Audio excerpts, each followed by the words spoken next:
This is a WWN Publishing Group recording. Copyright 2016, all rights reserved. One Kiss, a short story by Martha Sweeney from the Because Beards anthology. Read to you by the author. Chapter 1, Harper.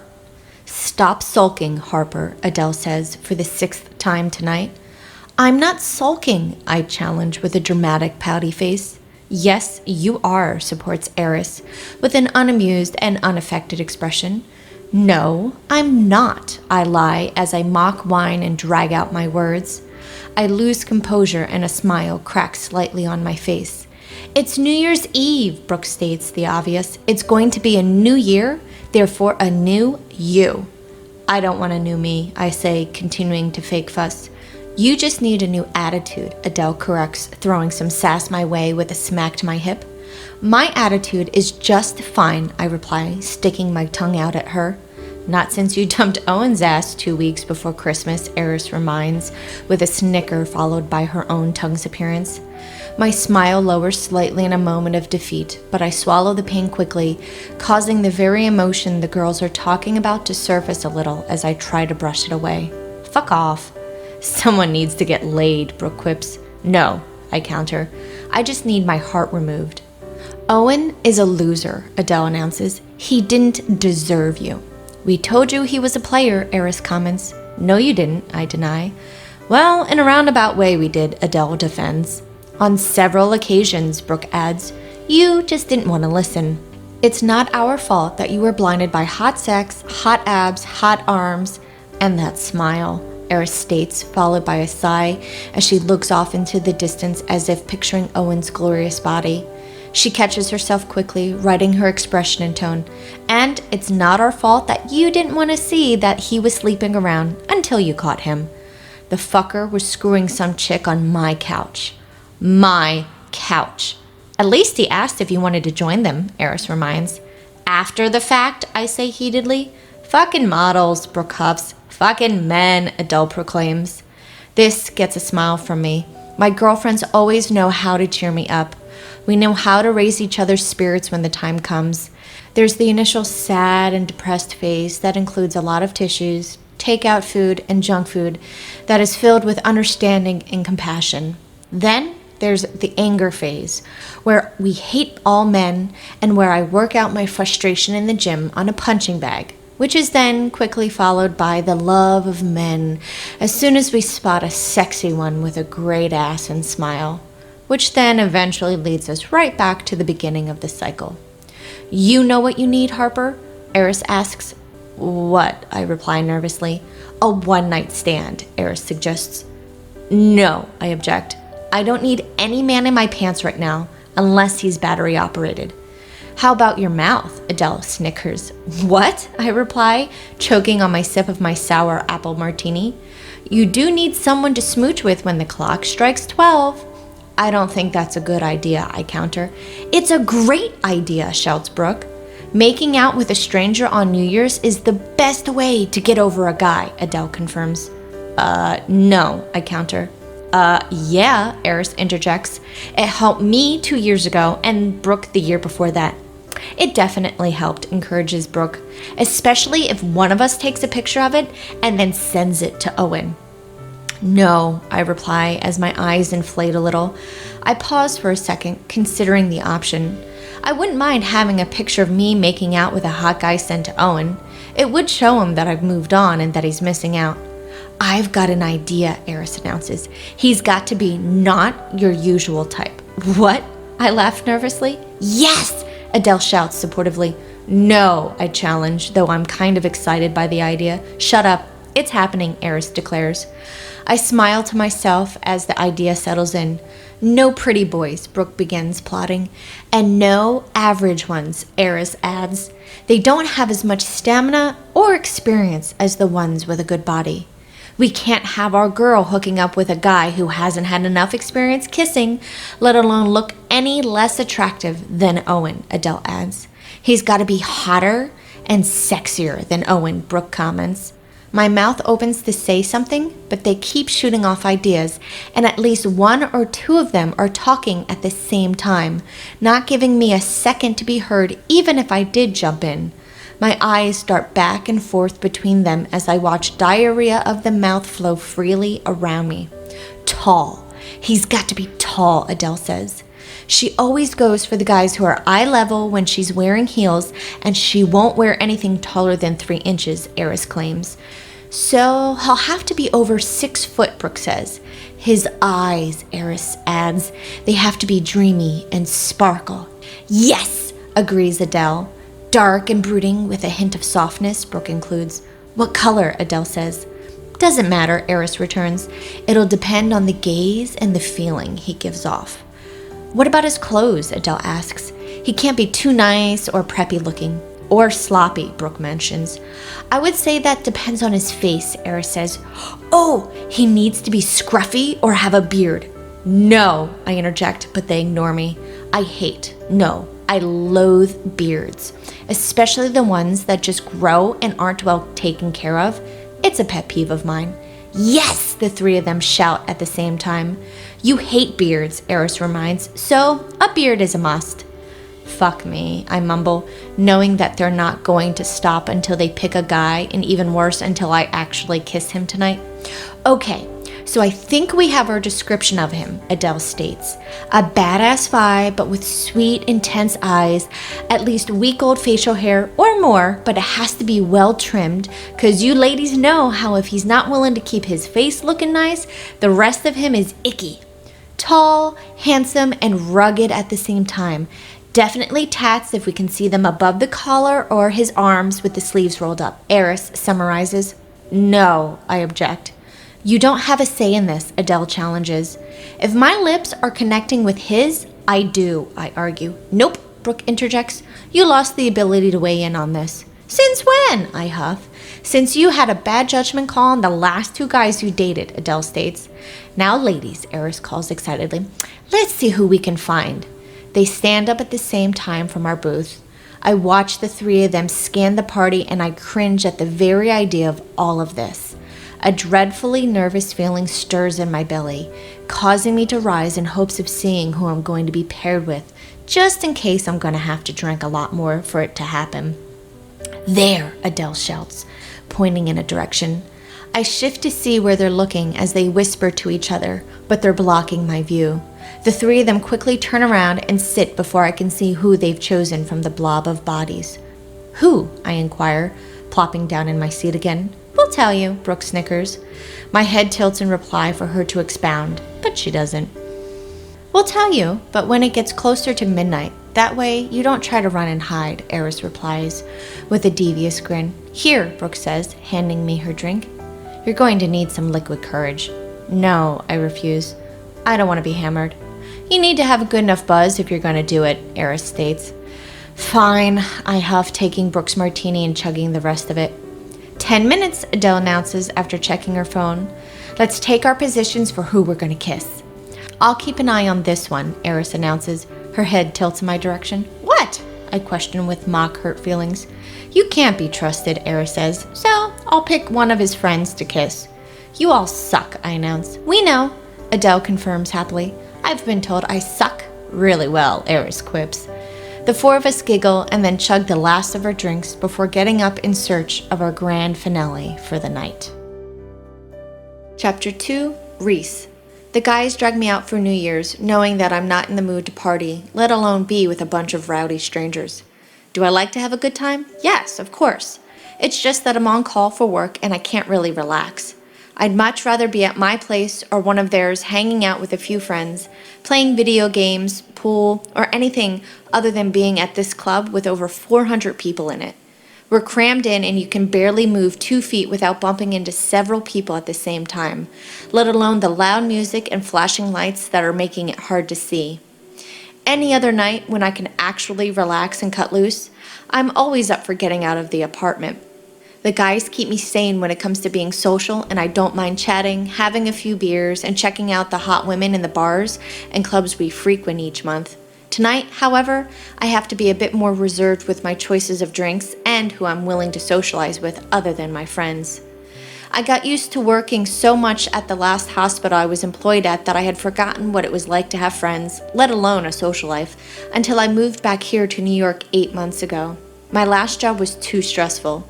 There should have been at least 3 more doctors on payroll, but the manager was cheap and an ass. He'd have us work 20-hour shifts if he could, especially us younger, newer vets.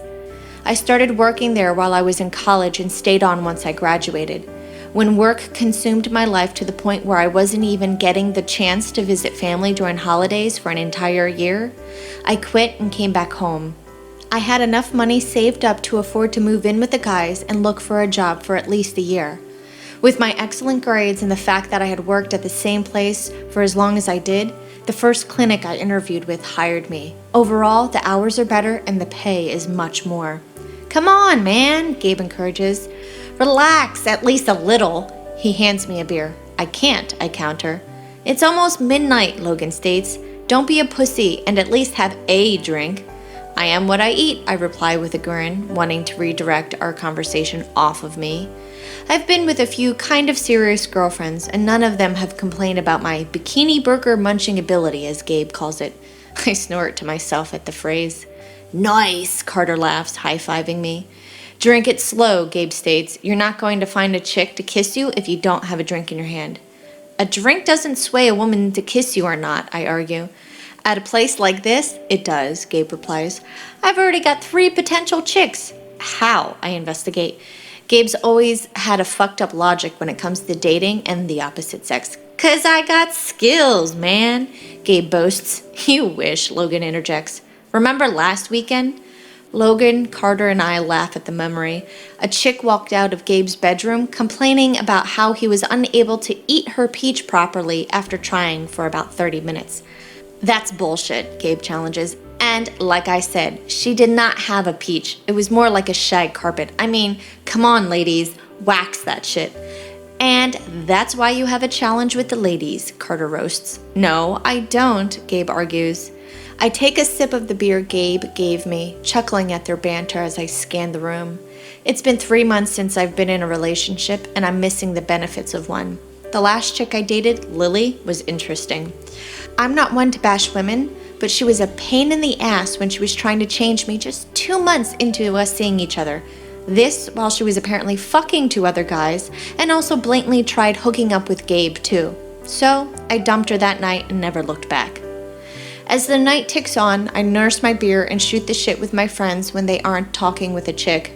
A number of drunk ones, really drunk ones, come up to us, but I don't pay them much attention. Yeah, they're cute, but I'm not into the slutty drunkard chicks who are as obvious as the ones that I'm seeing tonight. I'm all about having a good time, but to get yourself that inebriated is not my thing. At some point, I check my phone for the time and notice that it's almost midnight.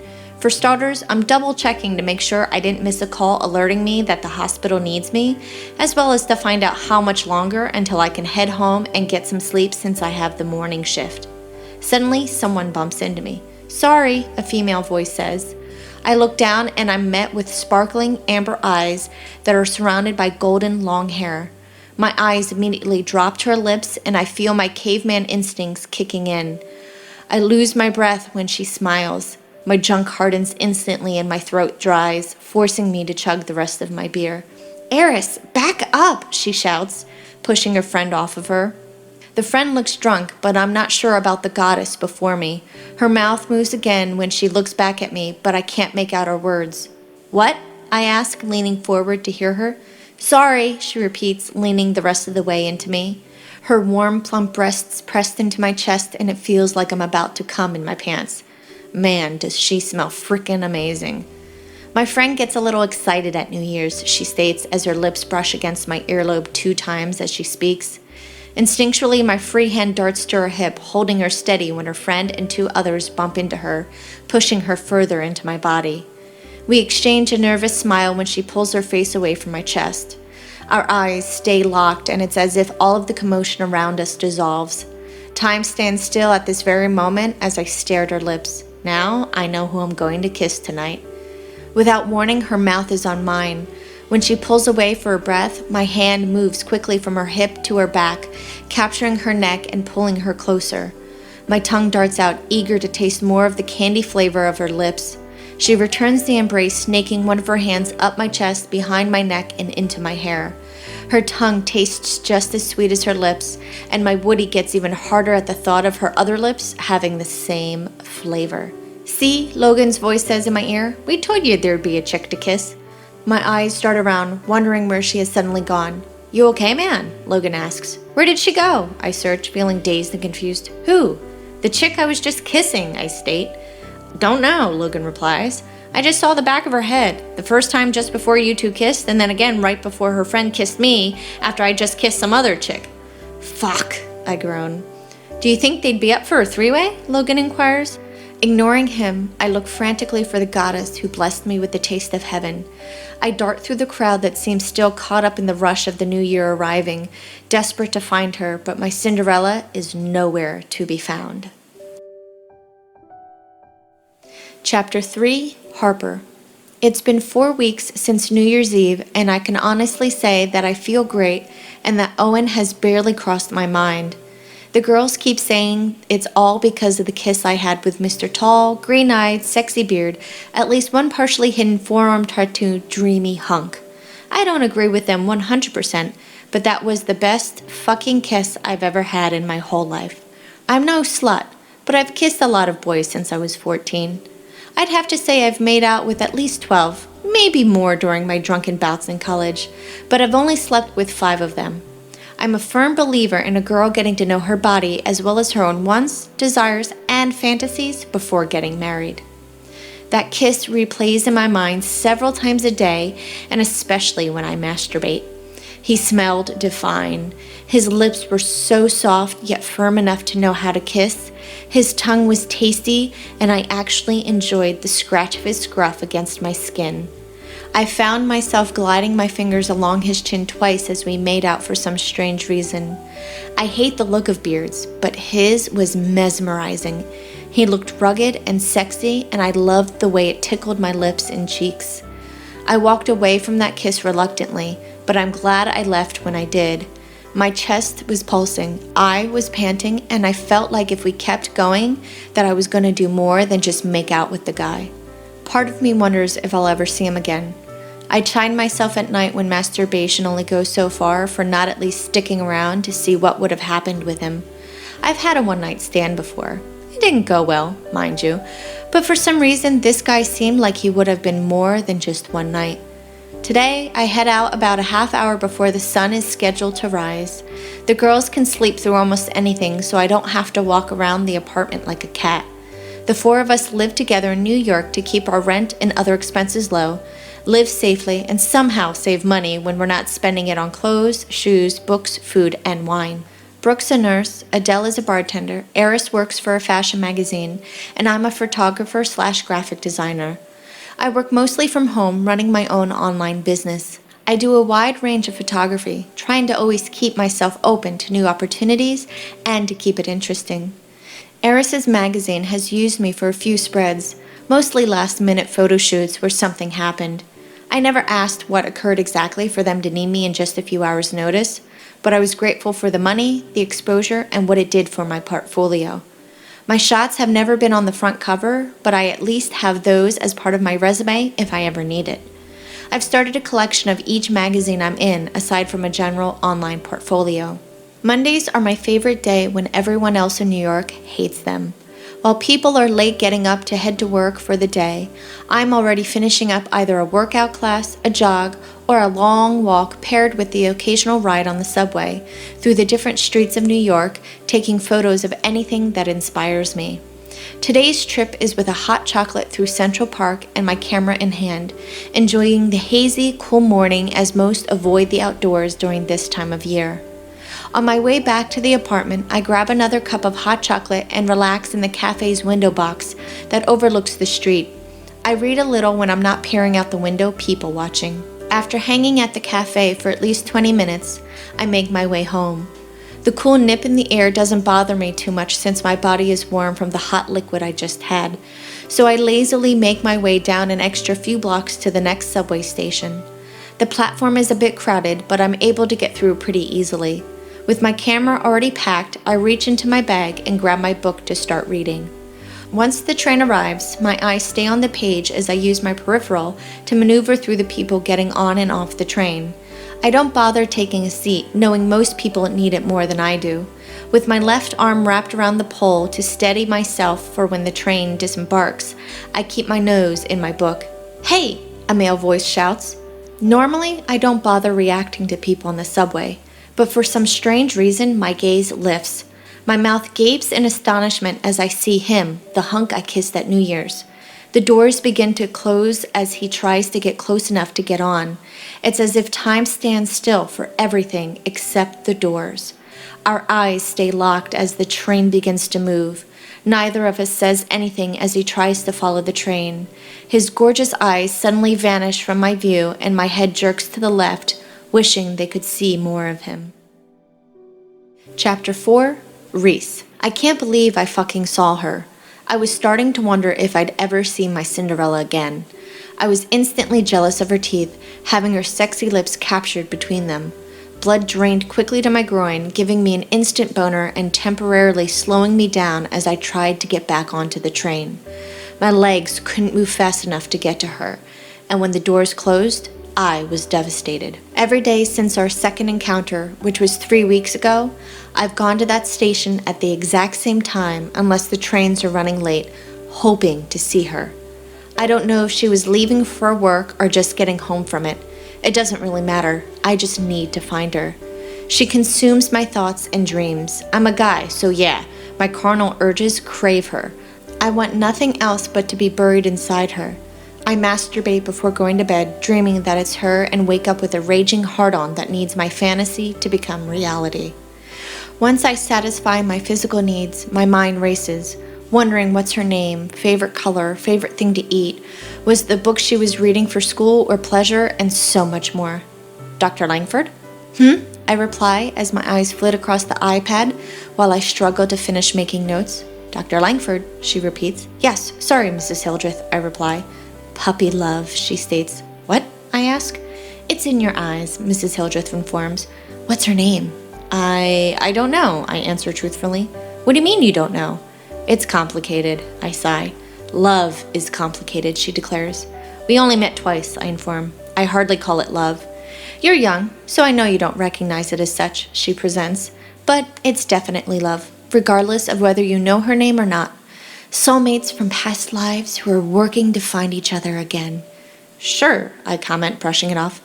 So, tell me about her as you examine Charlie, she encourages. There's nothing really to tell, I lie, shifting on my feet. Come on, Mrs. Hildreth coaxes.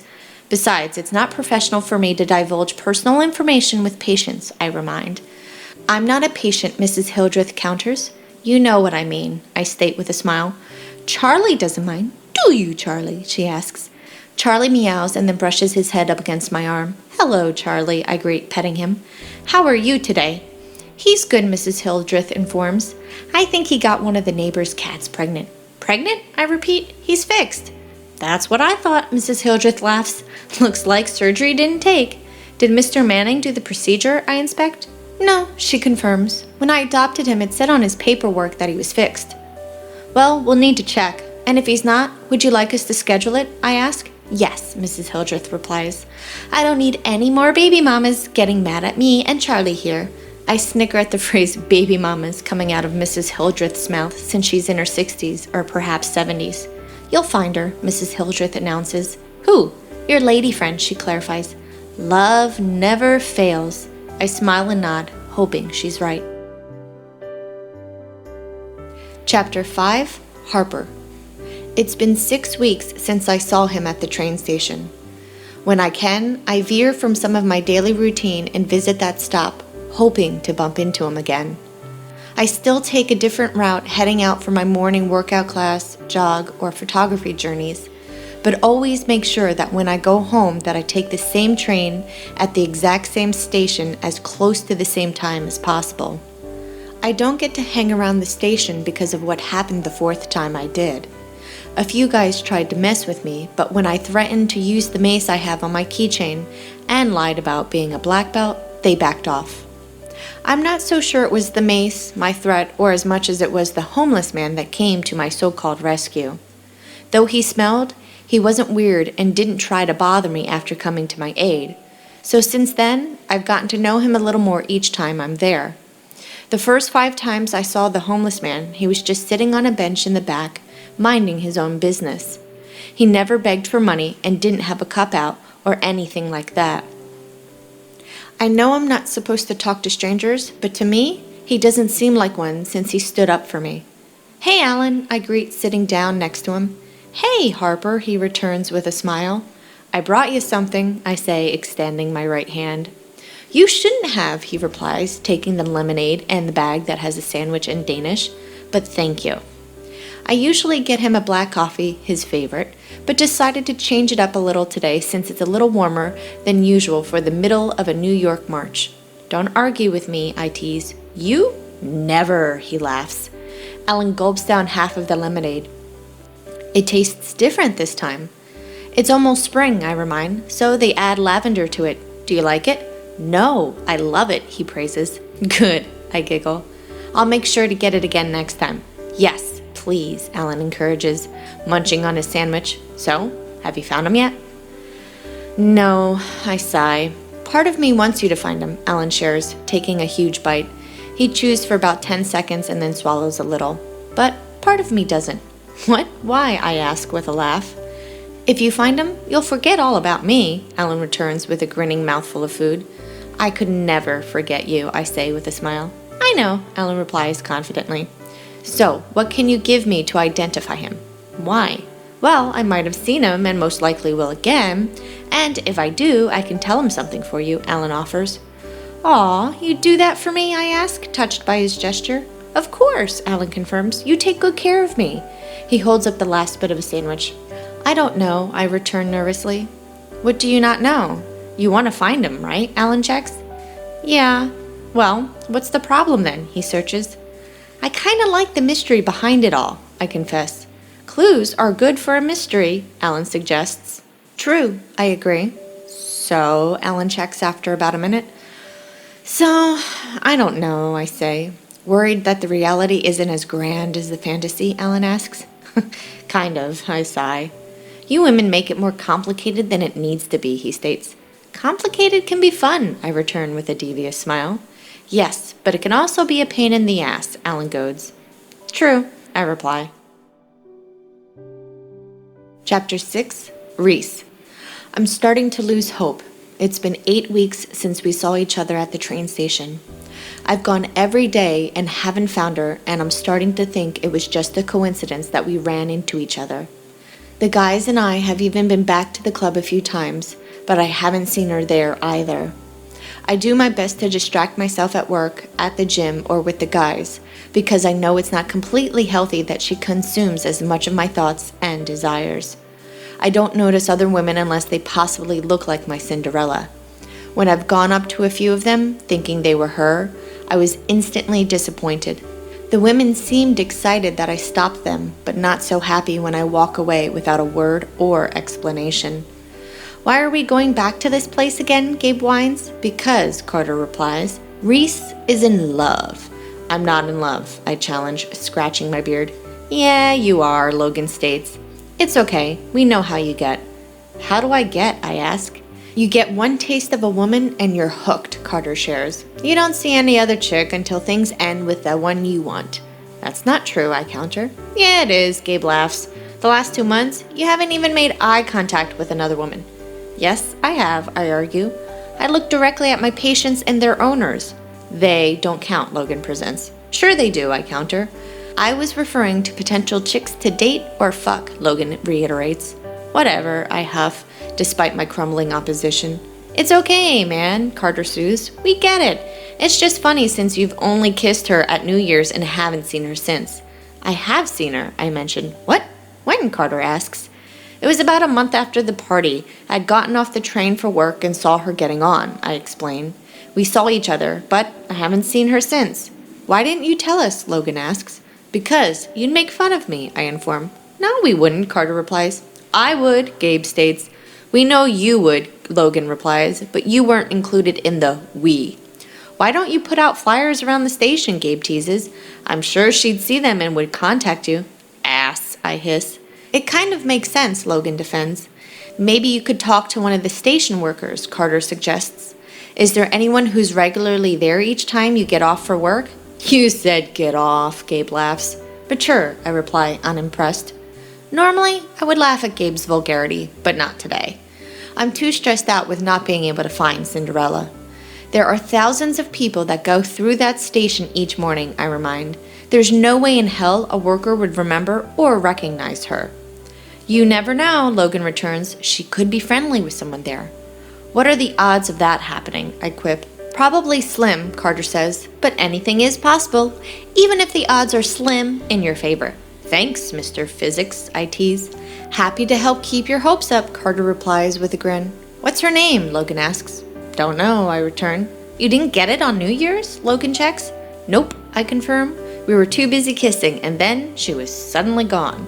Man's on a mission, Carter comments. I'm on a mission, Gabe interjects. On a mission to get laid. Shocking, Carter replies. Don't hate the player, Gabe states. Just hate the game. You aren't a player, Logan jabs. You're on the sidelines most of the time by your own default. Am not, Gabe argues. You boys are on the sidelines. You've put yourselves there, especially you, Reese. I roll my eyes even though Gabe is right. What? Gabe asks. It's true. You could have been getting some all this time while you look for her. It's not like you two were or are dating. He does have a point, Carter supports. I bet she's already forgotten about you, Gabe adds. Don't be a dick, Carter says. Just because you've been having trouble getting some? I haven't had trouble, Gabe shouts, walking away. Logan, Carter, and I look back and forth at each other for a few beats, smiling at the jab. Well, I'm sure you'll find her again, Logan encourages. That's what Mrs. Hildreth says, I share. Who? Logan checks. One of the patient's owners from the hospital, I reply. You saw her a second time, Carter reminds, so the odds are definitely more in your favor that you'll actually see her again. Chapter 7, Harper. Harper, Eris hollers from outside the room. What? I reply as I get out of the shower. I have an emergency meeting at the office, she shares, barging into the room. This is typical behavior for all of the girls in the apartment, so her seeing me naked is nothing new. So, I say, grabbing my towel and wrapping it around me. So, I will love you forever if you can do me a huge favor, Eris states. What do you need? I ask, getting a second towel for my hair. Mr. Darcy is supposed to have his checkup today, and I really don't want to cancel, she informs. Why not? I ask. It's not like you haven't rescheduled before. I know, she sighs, grabbing the deodorant and handing it to me when I reach for it. Then, I coax. I called, Eris explains. The problem is that they're booked solid for the next 3 months. So with the way that his insurance is, it can't wait 3 months, Eris replies. Besides, it's not like you have anything to do.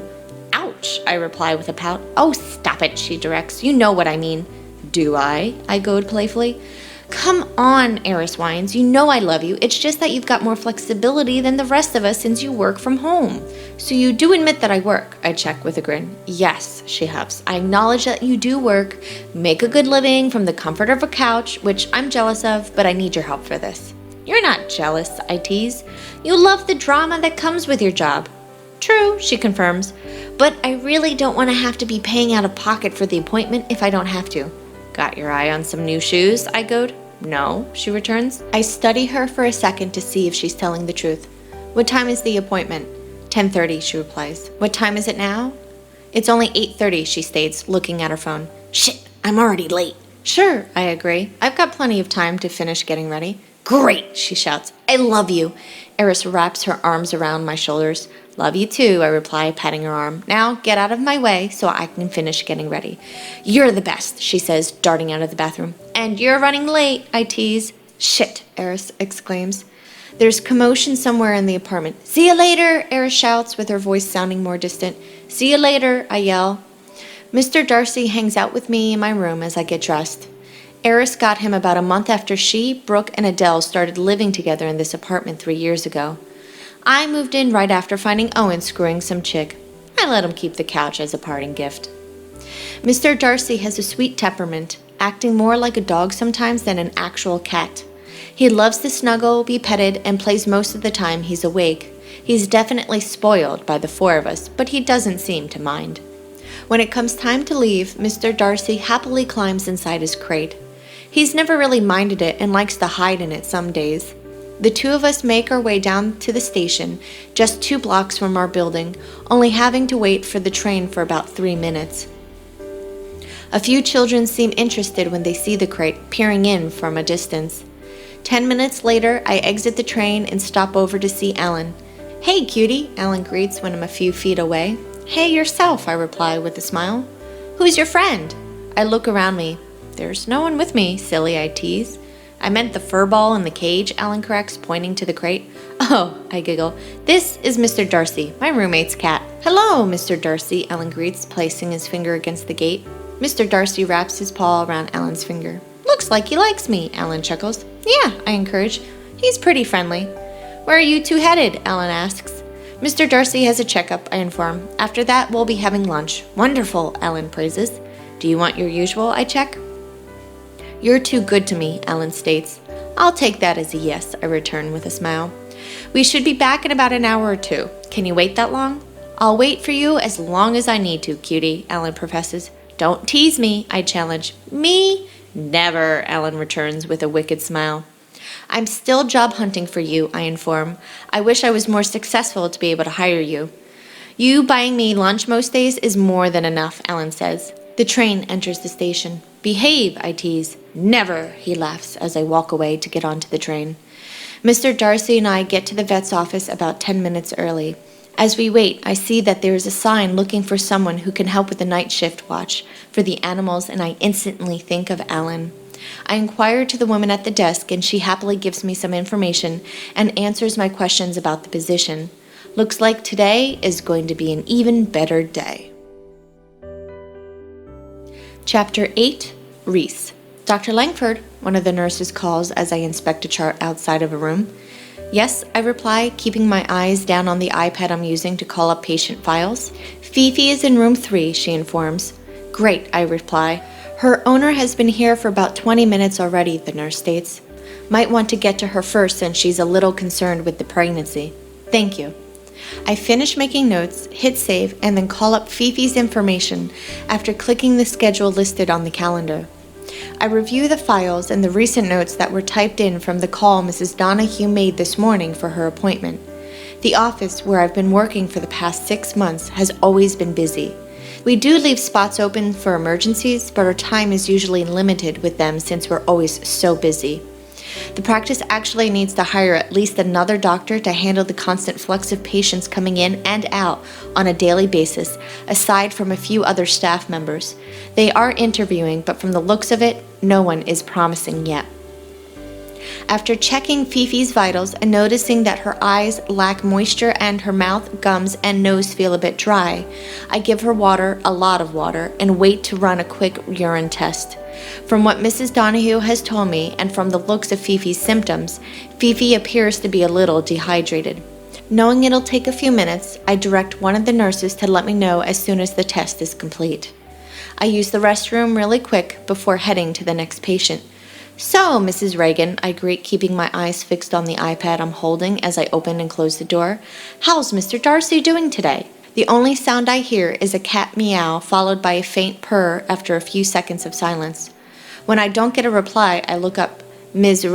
I pause, awestruck by the sight in front of me.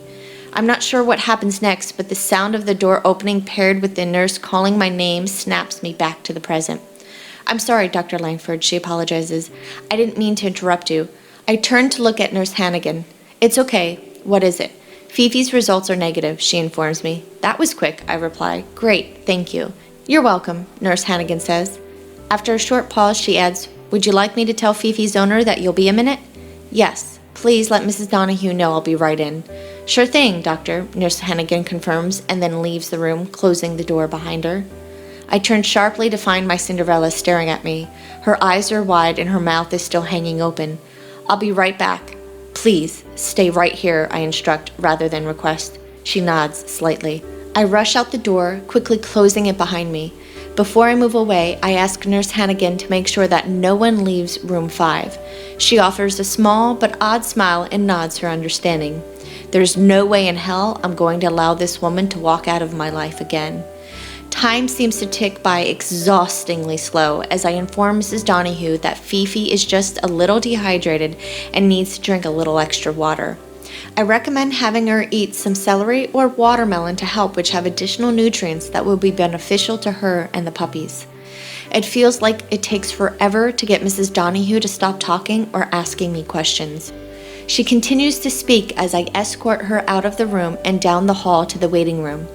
I appreciate the praise she's giving me in front of the other patients' owners who are waiting to be called, but this woman is tiresome and I need her to let me get back to the beauty in room 5. Standing in front of the door, I take a few deep breaths before opening it. A reassuring smile finds my face when I hear Cinderella chatting away on the other side, obviously talking to Mr. Darcy from some of the words I catch. I check my breath, run my fingers through my hair, and scratch my beard to make sure there's nothing on it from Fifi, then knock, which is quickly followed by me opening the door. Cinderella bolts to a standing position and then adjusts her clothing and hair. The two of us stand still, not saying a single word as we hold each other's gaze. I glance back down at the chart to catch her name so I don't sound stupid when I go to speak. I take 3 large steps towards her, surround her soft cheeks with my large hands, and lower my lips to hers, imitating the beginning of our kiss from New Year's. She quickly returns the embrace, matching my tongue movements as her one hand curls into my hair.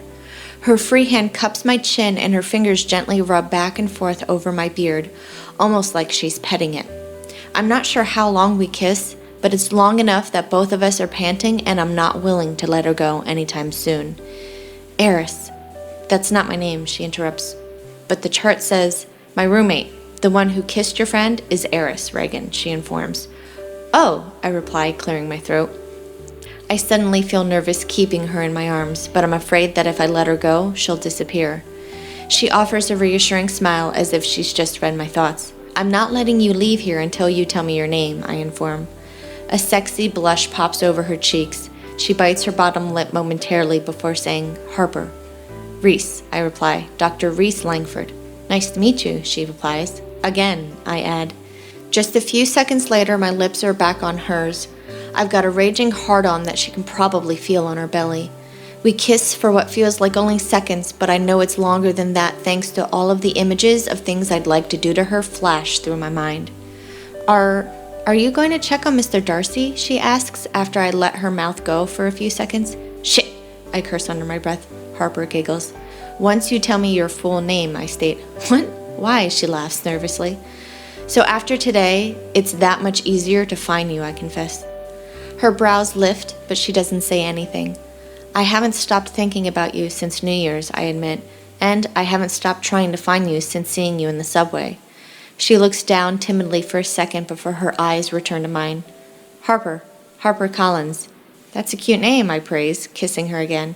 Thanks, Harper replies in between breaths. Why does that sound familiar? A look of dread creeps onto her face. My head tilts to the side, as in... Harper doesn't answer or ask to what I'm referring. As in the publishing company? I check. Yes, she huffs. My mom thought it was cute. I think it is, I comment, pulling her closer. You think that it's cute? She asks with a shocked tone and expression. Yes, I confirm with a smile. Harper shakes her head. I don't.